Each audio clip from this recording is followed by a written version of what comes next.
hay muchas personas ahí afuera que entienden todo lo que dices, que están haciendo un esfuerzo para manifestar y atraer esa vida soñada, esos resultados que anhelan tanto, pero se sienten limitados, no llegan.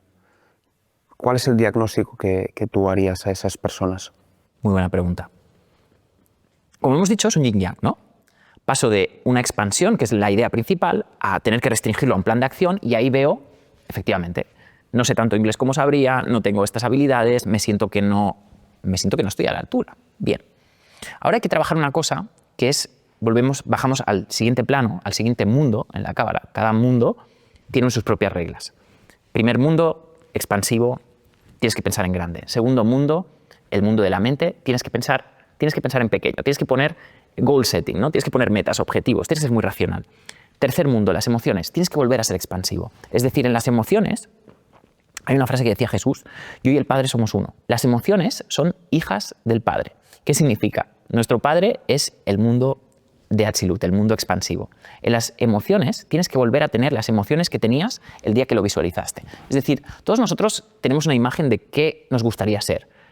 Seguramente todas las personas que están viendo este podcast tienen sueños, tienen objetivos, tienen metas, tienen algo que quieren conseguir. Y la pregunta que les tengo que hacer es cómo se sienten cuando visualizan esa vida, cuando visualizan ese mundo que quieren conseguir, cómo se sienten que es allí, ¿no? ¿Qué sensación tendrías? En las emociones tienes que actuar como si ya lo tuvieses. En el mundo de las emociones, que es el ser humano habita en el mundo de las emociones. El mundo de Yetzirah es el mundo donde nosotros habitamos normalmente. Es nuestra densidad. Y en esta densidad se trabaja el fake it until you make it. Es decir, en el mundo de Yetzirah se atrae por afinidad de forma. Si tú quieres amor, tienes que ser amor. Es decir, si tú te sientes, ese es el gran problema y el por qué la mayor parte de personas que rezan o que piden algo no lo consiguen nunca. ¿Por qué? Porque, mira, piensa, Adri, ¿cuánta gente hay que pide y que reza en el mundo? De hecho, los países más pobres del mundo son los más religiosos. Si la ley de atracción, y aquí me lanzo piedras a mí mismo, si la ley de atracción fuese cierta, si todo lo que dices, Jorge, fuese cierto, la gente que lee más la Biblia, ¿qué tal? Serían multimillonarios y tendrían muchísimo dinero. Hay que saber interpretar bien cómo funciona esto, porque el problema de pedir es que presupone carencia. Si yo pido dinero, estoy admitiendo que no lo tengo. Y mi cerebro lo único que entiende es que no tengo dinero. El cerebro no entiende la palabra no. Si yo te digo, no pienses en una jirafa azul, ya automáticamente has pensado en una jirafa azul. El cerebro no entiende la palabra no. La palabra no es algo que hemos puesto nosotros, una palabra que hemos puesto nosotros para representar algo que significa una negación, pero el cerebro no lo entiende. Cuando tú piensas, no quiero tener, primero, la primera cosa, cuando tú piensas, no quiero ser pobre, mucha gente piensa en manifestar de manera negativa, ¿no? No quiero ser pobre, no quiero. Yo tengo muchos alumnos que les pregunto, ¿no? Oye, ¿qué quieres conseguir? Mira, yo lo que no quiero, Jorge, es trabajar mucho. Yo lo que no quiero, si piensas con el no, la palabra no, el cerebro no la entiende. Entonces acabas manifestando eso que no quieres. Y luego la otra es que cuando tú dices que yo quiero dinero, estás de alguna manera inconscientemente diciendo que no lo tienes. Entonces estás manifestando esa realidad. ¿Qué se tiene que hacer? Vale, tienes que ser esa energía que te falta. Y eso es difícil. Eso es crear algo de la nada. Por eso tenemos que ser magos. La palabra magia se deriva o se dice esta famosa palabra que se dice abracadabra, ¿no? Abracadabra en arameo significa yo creo como hablo, ¿no? La realidad se crea a través de la palabra. Entonces, yo tengo que empezar a cuidar mis palabras y tengo que empezar a, primero, darme cuenta de lo que sí tengo. Volviendo al ejemplo del vaso, ¿no? Un vaso medio lleno y medio vacío. Tengo que empezar a ver primero qué cosas sí que tengo, ¿no? Y empezar a ver que sí que soy rico. Por ejemplo, mira, el otro día hice una entrevista a Yados. No sé si lo conoces. ¿Lo hiciste tú? Sí. Y una pregunta que le hice, ¿no? Si te quedases a cero, si no tuvieses dinero, ¿qué harías? Y esta es una pregunta una respuesta que los cabalistas darían. Si tú te quedas a cero, si tú no tienes nada, si tú estás en completo caos, lo primero que tienes que hacer es empezar dando. Entonces dice, yo lo que haría, trabajaría, haría cualquier cosa, me compraría un teléfono móvil y empezaría a dar consejos, empezaría a narrar mi vida y a través de ahí crearía una comunidad y a través de ahí pues podría vender mis productos, podría hacer cosas. Pero es curioso, ¿no? Cuando tú eres pobre o cuando tú no tienes nada, la manera de salir de la pobreza es dando. Y muchos de nosotros, a la hora de pedir, pedimos desde el egoísmo. Y pedimos diciendo yo quiero. Mira, al universo le importa un pepino lo que tú quieres. Yo quiero, si tú vas al pueblo más, al lugar, al país más pobre de África o de cualquier país del mundo, o la persona más pobre, todo el mundo quiere. Yo quiero tener un Ferrari, todo el mundo quiere. Pero es que al universo no le importa lo que tú quieres. Al universo le importa lo que tú das. Y todo lo que tú tienes en la vida se obtiene a través de lo que das. Por lo tanto, cuando tú pides, estás reafirmando tu carencia. No hay que pedir. Hay que, primero, ser eso que te haría tener aquello que tú quieres. Yo recomiendo una técnica que se llama la técnica del final de la película, ¿no? Yo quiero ser un gran empresario. Yo, por ejemplo, en mi caso, yo estudié filosofía y luego entré a trabajar en el mundo de la cocina. Y yo entré como chef, como pinche de cocina en un hotel en Salou, en un lugar de costa. Y yo en ese momento empecé a jugar con la manifestación. Ahí fue cuando empecé a probar la manifestación de modo práctico. Y lo primero que hice fue pensar, vale, así por hacer un juego, ¿no? Dije, vale, quiero ser un gran chef.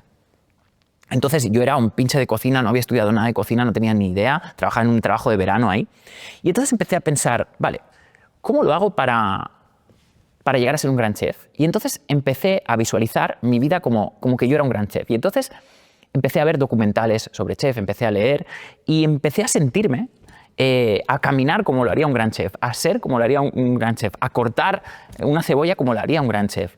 Y de alguna manera yo creé esa imagen en mi mente y de alguna manera empecé a otorgarle energía a esa imagen en mi mente, mucho más que la realidad donde estaba, que era nula. O sea, realmente yo tenía un trabajo pues muy malo, era lo más bajo en la cocina. Lo curioso, Adri, es que pasó algo muy, muy interesante. En un proceso de 1 año y medio, yo hice una especie de salto cuántico. Y hoy te voy a explicar también cómo se producen esos saltos cuánticos, ¿no? Tú estás en un punto A en tu vida y tú quieres llegar a un punto B. ¿Cómo se hace eso, no? Lo primero, tienes que empezar con una imagen mental. Luego, volvemos al segundo proceso que te explicaba antes. Tienes que crear un plan de acción, tienes que hacer cosas concretas, ¿no? Tienes que leer libros, tienes que formarte, tienes que ser. Y luego, en las emociones, en la parte emocional, que es tu día a día, lo que haces en el trabajo, tienes que, aunque tú te veas que no estás en ese trabajo, yo no era un gran chef, yo empecé a sentirme como que sí que lo era. Y es muy importante sentirte, ¿no? Sentirlo como que ya lo tienes, como que ya lo eres. Y para eso hay que ser un poco obstinado, porque realmente tu realidad te das cuenta de que no, de que tienes un trabajo precario, de que no tienes sueldo, de que trabajas 3 meses, de que estás pelando cebollas todo el día o estás fregando platos, pero empiezas a darle más importancia a esta visión que a tu realidad física. Lo que ocurrió fue muy curioso. Algo hice, y ya te lo iré explicando. Lo curioso es que yo en 1 año y medio pasé de ser un pinche de cocina que no tenía ni idea absolutamente de cómo cortar una cebolla a trabajar en el Celler de Can Roca, que es un restaurante en Gerona, que en ese momento era el mejor restaurante del mundo, y fue por un salto cuántico. Yo empecé a obsesionarme con esta visión que yo tenía, empezaba a dar mucha y más importancia a esta visión que a mi realidad física, y empezaron a ocurrir casualidades, coincidencias, que no lo eran tanto. Conocí a una persona que justo me llevaba a trabajar a un lugar, de repente en ese lugar conocí a alguien que me podía llevar a otro lugar aún mejor, luego en ese otro lugar mejor, justamente ese jefe, ese propietario del restaurante, era muy amigo de los chefs del Celler de Can Roca. Y así como por casualidad, que no eran casualidades, yo acabé trabajando en un periodo muy corto de tiempo, saltándome todos los pasos y todos los procesos, porque yo no he estudiado cocina, yo acabé trabajando en el mejor restaurante del mundo. Y luego de trabajar en ese mejor restaurante del mundo, trabajé en ABAC en Barcelona, trabajé en restaurantes de 3 estrellas Michelin y de repente, de la noche a la mañana, era un gran chef. Obviamente eso no viene sin trabajo, yo trabajé mucho y me esforcé mucho y aprendí mucho, pero lo que quiero decirte es que este salto cuántico que yo hice, todo el mundo lo puede hacer. Todo el mundo puede crear su propia realidad y todo el mundo puede hacer un salto cuántico. Y consiste en darle más importancia a tu imagen mental y a tu pasión que a tu realidad física. Y para eso hay que tener algo muy importante, que es, y esto es súper importante, mantener la pasión.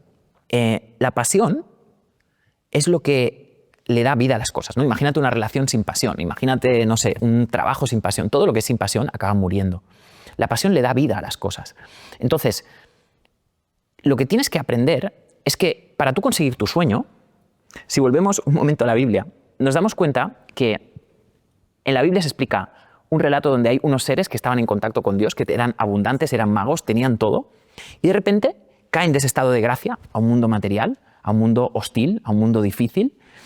Y en ese mundo difícil, además, caen esclavos, caen presos de una realidad que no les gustaba.